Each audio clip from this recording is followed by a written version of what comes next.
YouTube के सभी दर्शकों को मेरे नमस्कार। आप सभी को राधे राधे, जय श्री कृष्ण। हिंदी सप्ताह 21 दिवस 2 में आप सभी का स्वागत है। तो प्यारे बच्चों, जैसा कि आपने इससे पहले की क्लास देखी होगी, इस पूरे के पूरे सप्ताह में हम पाठ 14 मिट्ठू जो आपका भाषा भारती में दिया गया है उसके बारे में अभ्यास कार्य कर रहे हैं। तो एक बार पुस्तक से पुनः बार बार उस पाठ को पढ़ें, उसकी कहानी को समझने की कोशिश करें और दिवस 1 में जो पठन बोध दिया है उसको अवश्य पढ़ें, तो संक्षेप में आपको कहानी याद हो जाएगी। इसके बाद मौखिक चर्चा के कुछ बिंदु हैं। इस चित्र में बंदर होता तो क्या करता, तो नदी है बह रही है, बंदर होता तो इसमें क्या करता। इस चित्र में किसका घर दिखाई दे रहा है, तो जानवरों का घर है बेटा। जंगल का चित्र है तो ये जानवरों का घर हो गया। यदि आप गोपाल के मित्र होते तो उसकी मदद क्या करते, है ना। सोचो और बताओ कि गोपाल चने मटर केले का जुगाड़ कैसे करता रहा होगा। तो केले वो चने खरीद लेता होगा, मटर घर में मिल जाती होगी, चने भी घर में मिल जाते होंगे। यदि सर्कस का मालिक गोपाल को बंदर नहीं देता तो क्या होता, तो बेटा उस गोपाल को बहुत दुख होता, है ना, क्योंकि वो बंदर से बहुत प्यार करता था, उसको अच्छा लगता था बंदर के साथ खेलना, है ना, दोस्ती करना। तो इस प्रकार की चर्चा बेटा आप चित्र पर जरूर करें। इसके बाद आते हैं प्रश्न क्रमांक 1 पर। प्रथम दिवस के पठन बोध के प्रथम 5 वाक्य के बाद बेटा शुरू के 5 वाक्य आपको दिवस 1 में लिखने थे, उसके अगले 5 वाक्य आपको दिवस 2 में लिखने हैं। कहाँ से देख करके, प्रथम दिवस के पठन बोध में से। ठीक है प्यारे बच्चों, इतना आप कर लोगे तो प्रश्न क्रमांक 2 पर आते हैं। गोपाल को क्या अच्छा लगता था। कहानी आपने पढ़ी है, तो गोपाल को बंदर जिसका नाम मिट्टू भी था बहुत अच्छा लगता था। उसके साथ खेलना, है ना, उसको खाना खिलाना, चने केले खिलाना। प्रश्न क्रमांक 3, सर्कस कंपनी के जाने की बात सुनकर गोपाल ने क्या किया। तो इसका जवाब होगा प्यारे बच्चों, सर्कस कंपनी के जाने की सुनकर गोपाल अठन्नी लेकर सर्कस के मालिक के पास मिट्टू को खरीदने पहुंच गया। उसको पता लग गया कि अब सर्कस कंपनी इस शहर से दूसरे शहर में जाने वाली है। तो उसने माँ से अठन्नी मांगी और सर्कस के मालिक के पास जाके बोला, ये लो अठन्नी और ये मिट्टू बंदर को मुझे दे दो। खरीदने के लिए पहुंच गया। प्रश्न क्रमांक 4, मिट्टू बंदर घायल कैसे हो गया। तो आपने कहानी पढ़ी है, तो ये गोपाल मिट्टू को ढूंढते ढूंढते चीते के पिंजरे के पास पहुंच गया था। तो चीता गोपाल पर हमला करने वाला था, तो बंदर को ये पता चल गया, तो वो चीते के पंजे पर टूट पड़ा, उसको काटने लगा दांतों से, है ना, किसको, गोपाल को बचाने के लिए। तो इतने में क्या हुआ, चीते ने दूसरा पंजा मिट्टू को मार दिया और मिट्टू घायल हो गया। ठीक है, तो वो गोपाल को बचाने के प्रयास में घायल हो गया था, है ना। इसी को हम लिखेंगे, चीते के हमले से गोपाल को बचाने के प्रयास में मिट्टू बंदर घायल हो गया। घायल सही से लिख लीजिए बेटा, घा घड़ी वाला आएगा, घायल। ठीक है, थोड़ा सा ओवरराइट हो गया है। जिन शब्दों से किसी काम का करना या होना, समझिए इसको, जिन शब्दों से किसी काम का करना या होना समझा जाता है उन्हें छांट कर लिखिए, बताइए उन्हें क्या कहते हैं। तो बेटा उनको हम कहते हैं क्रिया। क्या कहते हैं, क्रिया। जैसे मैं पढ़ा रहा हूं, तो क्या काम कर रहा हूं बेटा, पढ़ाने का, तो पढ़ाना क्रिया हो गई। तुम पढ़ रहे हो, तो पढ़ना क्रिया हो गई। तुम सो रहे हो, तो सोना क्रिया हो गई। बंदर नकल करता है, तो करता क्या हो गया बेटा, नकल करना क्या हो गया, क्रिया हो गया। कपड़े उठाकर भागता है, तो भागना क्रिया हो गया। बंदर केले चने खाता है, तो खाना क्रिया हो गया। पेड़ पर घंटों बैठा रहता है, तो बैठा रहना सिट बैठना क्रिया हो गया। हमें चिढ़ाता है, तो चिढ़ाना क्रिया हो गया। बच्चों को देखकर हंसता है तो हंसना क्रिया हो गया। ठीक है, तो करना क्रिया होता है बेटा उठाना, उठाना भी क्या है, क्रिया है।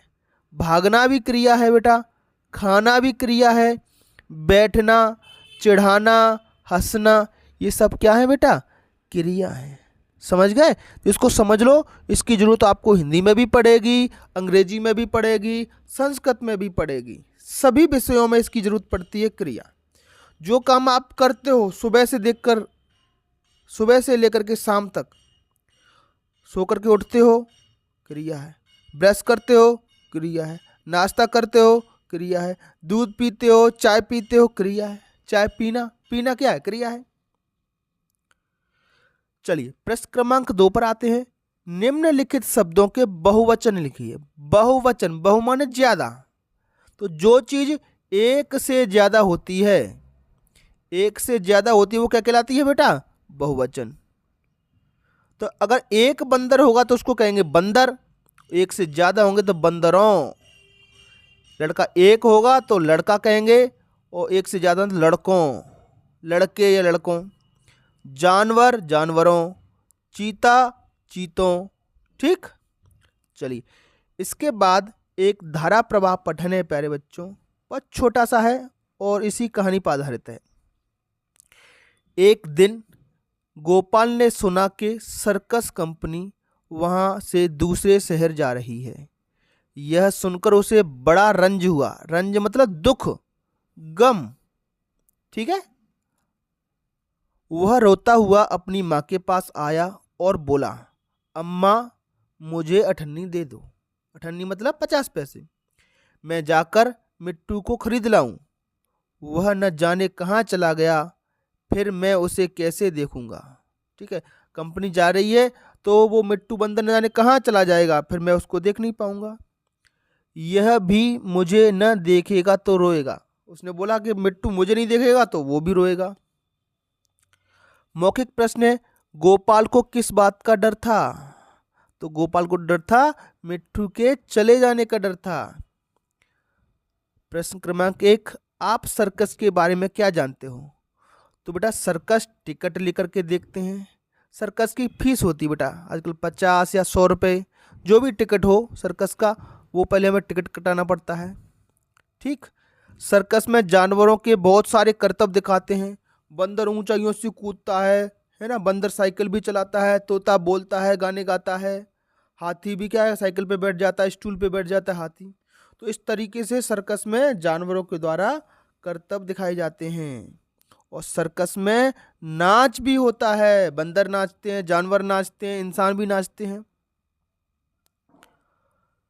अगला स्वतंत्र अभ्यास का प्रश्न है आपके लिए, अपने मनपसंद जानवर, आप जानते हैं जानवरों के नाम, के विषय में 5 वाक्य लिखिए। तो आज जो हमने जानवर लिया है वो लिया है बेटा गाय, जिसको अंग्रेजी में काऊ कहते हैं। तो काऊ के बारे में कुछ बातें लिखनी है आपको। गाय एक पालतू जानवर है। पालतू जानवर क्यों है? क्योंकि हम इसको घर में रखते हैं, पालते हैं और इसका उपयोग करते हैं। गाय घास व भूसा खाती है। आप जानते हो गाय घास खाती है, भूसा खाती है, अनाज भी खाती है। गाय दूध देती है। अगला वाक्य, गाय के दूध से मावा, आप जानते हो मावा किससे बनता है? गाय के दूध से पनीर व मिठाइयाँ बनाई जाती हैं। ठीक है, दूध से मावा बनेगा, उससे मिठाइयाँ बन जाएंगी, पनीर भी बनता है।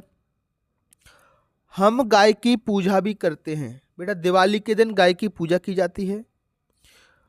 गाय बहुत ही उपयोगी जानवर है, इसका हम बहुत उपयोग करते हैं। इसके बाद प्यारे बच्चों स्वतंत्र पठन दिया गया है, इसको पढ़ेंगे और सवालों के जवाब देंगे।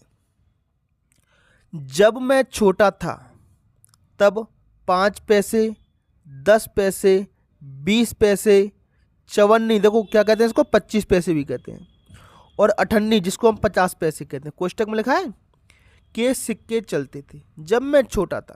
बेटा आपकी बात करें तो आपके टाइम पर तो ये बंद हो गई थी।